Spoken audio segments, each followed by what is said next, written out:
Assalamualaikum, selamat datang kembali di Guru Gembul Channel. Nah, akhir-akhir ini kita berhadapan dengan banyak sekali berita-berita terkait dengan pajak.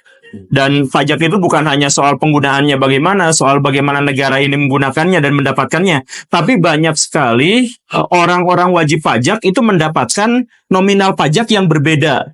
Agak aneh dan luar biasa. Termasuk juga nanti ke depannya kita juga berhadapan dengan pajak yang akan dinaikkan PPN-nya sampai 12%. Yang itu dampaknya tentu saja bukan untuk industri, tapi untuk konsumen, karena tentu saja beban pajaknya akan diserahkan kepada mereka. Nah, masalah-masalah pajak itu akan dibicarakan dengan seorang pakar. Betul ya? Dan ini Pak Ito, soal pakar pajak terkemuka yang sebenarnya ini adalah teman saya dan berkali-kali kita udah bikin podcast di Partai X, silahkan nonton.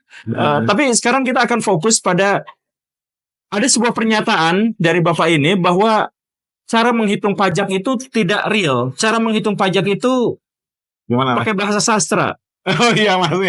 Itu betul nggak sih? Betul Mas, kenyataan di lapangan seperti itu Mas Guru Gembul. Jadi kalau saya wajib pajak, saya bayar pajak itu nggak ada kalkulasi pastinya. Oh bukan, ini yang dinamakan adalah PPh final atas badan usaha Mas. Itu kan dihitung di akhir tahun Mas Guru Gembul. Saat dihitung oleh Fiskus atau pemeriksa pajak, itu kita harus menyerahkan laporan keuangan Mas Guru Gembul. Nah, harus bisa membuat pembukuan. Nah, di dalam pembukuan tersebut, misalkan ini Mas, satu contoh, saya pernah Mas, tim saya menulis adalah pembuatan konstruksi tiangnya untuk Videotron. Nah, ternyata itu dikoreksi Mas. Itu ada PPh atas jasanya Mas. Oke. Tapi kalau tulisannya diganti Mas, misalkan adalah pembelian tiang Videotron, itu aman Mas Guru Gembul. Itu pengalaman kami seperti itu Mas. Jadi maksudnya pajaknya sebenarnya kalkulasinya sudah jelas, ini sekian persen, ini sekian persen. Tapi kalau misalkan kita lapor, itu apa yang dipajakin tuh belum tentu sesuai. Betul. Jadi misalkan ini pajak untuk jasanya sekian, ini pajaknya untuk bangunannya sekian. Iya betul, untuk bahannya sekian. Bahannya sekian. Jadi bisa aja kita tuh sebenarnya tuh buka layanan tuh yang berhubungan dengan bangunan, harusnya pajaknya bangunan, tapi bisa aja jadi jasa gitu. Begitu sebaliknya. Betul Mas Guru Gembul. Dan itulah yang akhirnya menyebabkan banyak sekali pengusaha-pengusaha di Indonesia yang dikacaukan usahanya, dihabisi usahanya gara-gara permainan dari orang-orang pajak. Iya, karena tidak ada edukasi. Kurangnya edukasi dari Dirjen Pajak, Mas Guru Gembul. Dirjen Pajak yang bermasalah ini berarti? Bukan? Jadi memang sejak tahun 2017 kalau tidak salah itu sudah keluar PMK bahwa AR, akun representatif, itu fungsinya yang dulu mengedukasi, sudah tidak ada lagi Mas Guru Gembul. Jadi dianggap wajib pajak harus pintar Mas Guru Gembul. Jujur, pajak itu susah saya pahami loh Pak. Pasti susah Mas. Jadi kalau misalkan saya bikin usaha, pajaknya nggak paham, bisa dimainin? Bisa Mas. Dan banyak kasus dimainin? Banyak sekali Mas Guru. Termasuk kemarin yang Pak Pramono itu. Pak Pramono Boyolali. Pak Pramono Boyolali itu pajaknya sampai sekian 2 miliar awalnya Mas. 2 miliar. 2 miliar sekarang turun menjadi 671 juta. Nah ya itu. Dan itu terjadi tuh bukan gara-gara nggak ada kalkulasi pajaknya, tapi ada, cuman kasusnya gimana itu? Ya ada, cuman perhitungan gini Mas. Saat kita sebagai wajib pajak melaporkan kewajiban pajak kita melalui SPT, surat pemberitahuan tahunan itu kan tidak serta-merta itu benar Mas. Itu diterima dulu sama Dirjen Pajak. Dirjen Pajak punya kewenangan untuk memeriksa 5 tahun kemudian. 5 tahun? Sampai 5 tahun kemudian. Okay. Misalkan tahun ini kan tahun 2024. Jadi Dirjen Pajak maksimal bisa memeriksa kita itu 5 tahun untuk pemeriksaan administratif. Tapi kalau untuk bukber pidana pajak itu bisa 10 tahun Mas Guru Gembul. Lah, kasusnya Pak Ude Pramono yang di Boyolali ini adalah pemeriksaan administratif. Itu Mas Guru Gembul. Jadi dia tahun yang kena ini kan tahun pajak 2018. Tapi pemeriksaannya tahun 2021 mulainya. Ini untuk banyak orang mungkin akan cukup membingungkan, tapi intinya adalah kalau misalkan kita punya usahanya itu pajaknya itu kita harus benar-benar tahu.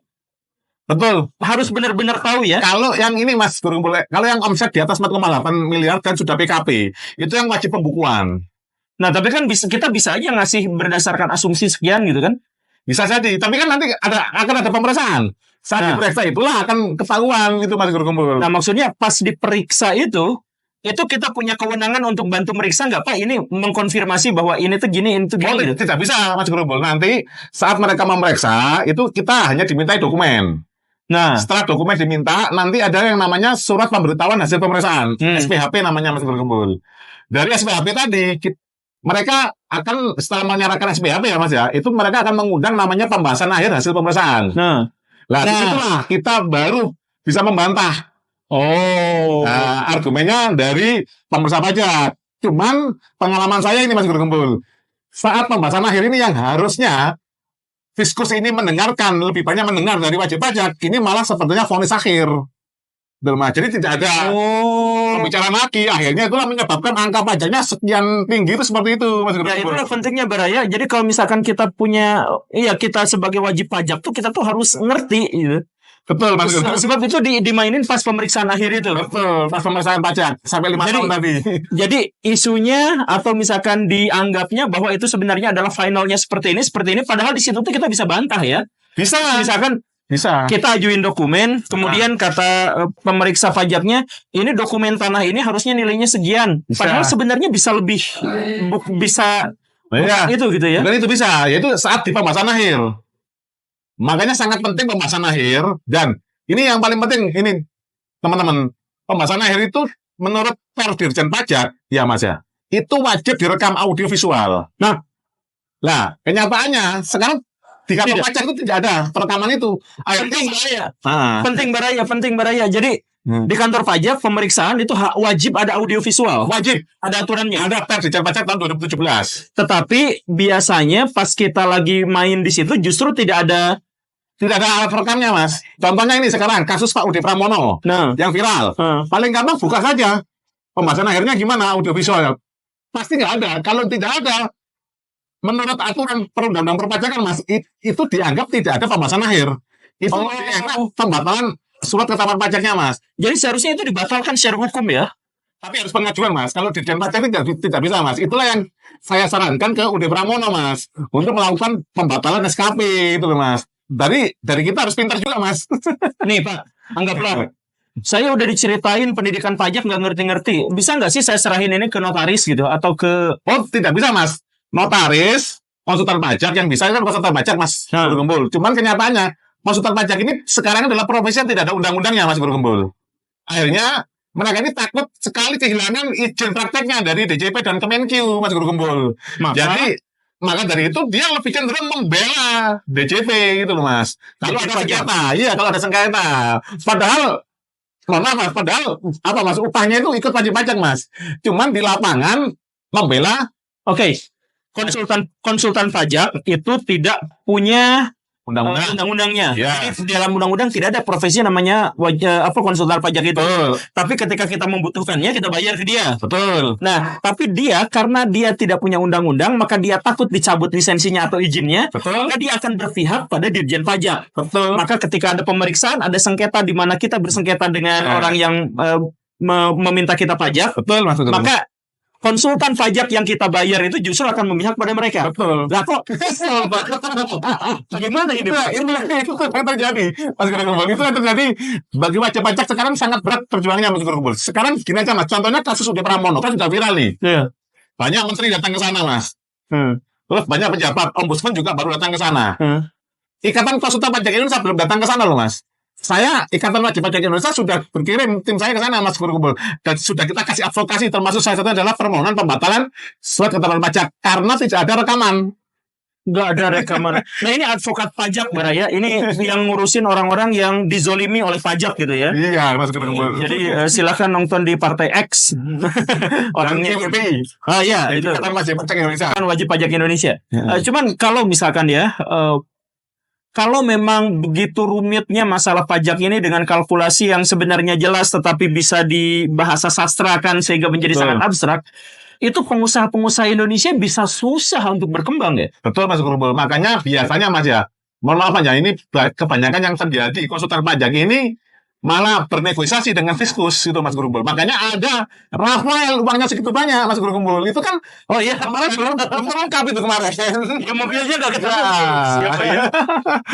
Sebenarnya itu gara-gara yang jadi Pak Rafael Alun pada waktu itu kerjanya apa? Konsultan pajak kan? Pak Rafael adalah Mas, pejabat pajak. Dia eselon 3.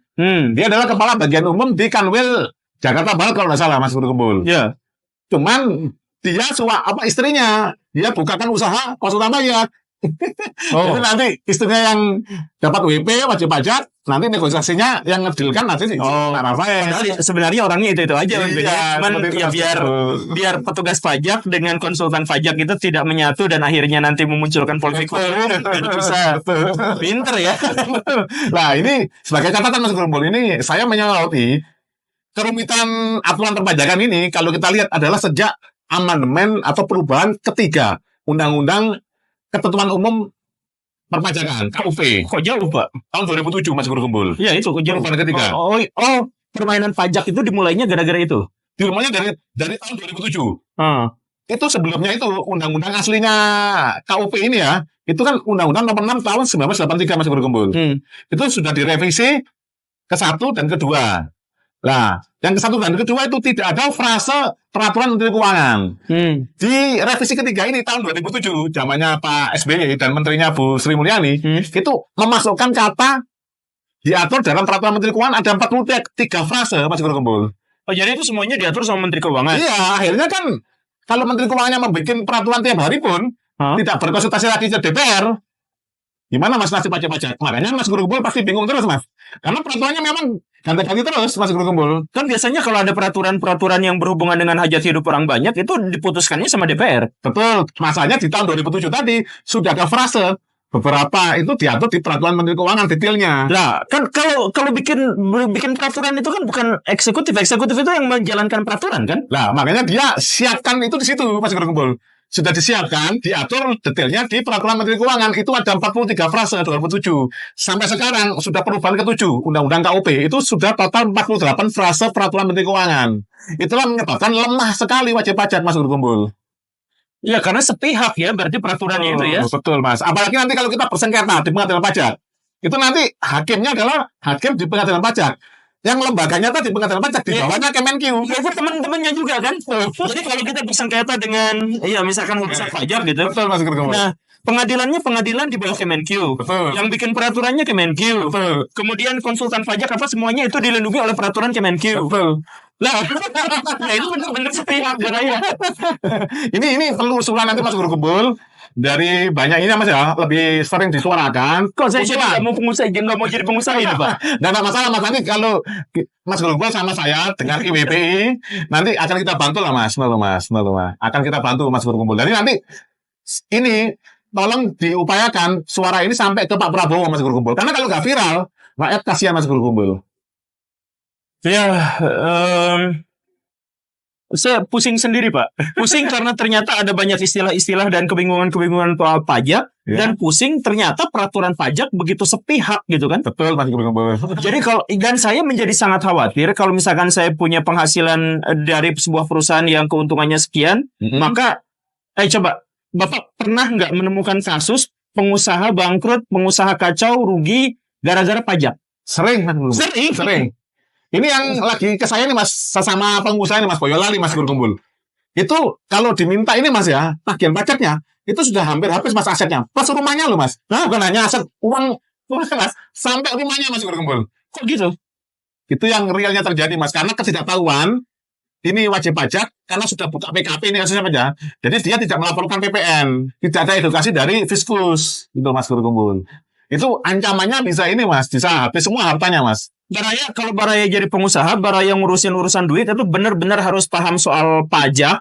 Dan sebenarnya pemahaman kita soal pajak itu adalah tanggung jawab pemerintah karena pemerintah punya aturan untuk mensosialisasikan. Betul. Tapi dicabut Mas. Tapi aturan itu dicabut. Jadi anggap kita tuh ngerti soal pajak, terus kalau misalkan ada pajak begini begitu, kita digoyang ke sana ke sini. Pasti kalah Mas. Pasti kalah. Disebut pasti. Bukan mungkin kalah atau pasti kalah? Pasti kalah Mas. Kalau tidak menemukan partner yang benar, Mas. Kalau Mas Gerumbul menemukan praktisi hukum pajak yang benar, ya itu bisa menang, Mas.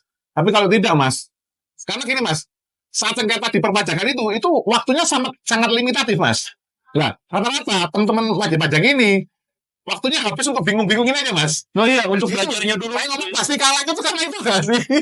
Oh.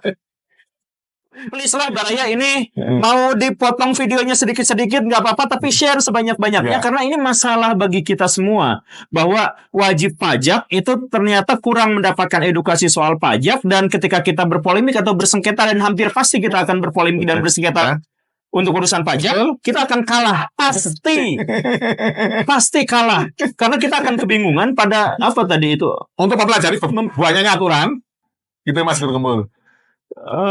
Ini sama dengan gini Mas, kalau di sekolahan ini Mas Guru Gembul kan karena ini profesinya guru ya. Iya. Oh iya. Sama dengan Mas Guru Gembul ini tidak pernah ngasih pelajaran ke muridnya, tiba-tiba langsung ujian. Dan ulangannya pasti susah gitu kan. Iya pasti Mas. Dan nanti kalau misalkan kita ngajuin argumentasi, enggak seperti itu. Ini aslinya gini, sumbernya nggak boleh dari mana-mana, nggak boleh dari internet, nggak boleh dari Google. Ini sumbernya harus dari sini. Pak, selesai gitu ya. Betul Mas. Pak, saya pengen nyeker. Saya benar-benar kesal dari tadi. Iya, makanya banyak pengusaha-pengusaha di Indonesia atau pengusaha luar yang nggak bisa masuk ke Indonesia karena masalah pajak itu. Betul, Mas. Pengusaha-pengusaha Indonesia mau berkembang juga jatuh lagi. Iya. Betapa jahatnya dalam konteks ini. Ya makanya kita usulkan ini harus didengar ke Pak Presiden dan Ketua DPR Mas. Itu saya sebagai WP sudah bersurat Mas. Sudah bersurat ke beliau. Tinggal nanti dari teman-teman konten kreator ini bantu memviralkan. Biar didengar Mas. Kalau nggak didengar ya nggak apa-apa Mas. Kalau wajib pajaknya memang mau bersengketa sendiri tanpa ada perlindungan hukum pasti kalah tadi Mas. Oke, Baraya itu aja ya. Ya. Karena udah ini waktunya, tapi insya Allah kita akan ketemu lagi. Karena ini adalah teman dekat saya dan ada di podcastnya apa tadi itu? Partai X dan IWP dan Pajak Smart. dan Pajak Smart itu banyak kanalnya. Pokoknya kita akan ngobrol lagi untuk bisa menegaskan apa masalahnya dan apa solusinya terkait dengan masalah perpajakan ini. Oke. Terima kasih karena Oke. sudah masuk ke kanal saya. Semoga ini viral, please banget. Terima kasih karena sudah menyimak. Saya Guru Gembul. Assalamualaikum warahmatullahi wabarakatuh. Waalaikumsalam warahmatullahi wabarakatuh.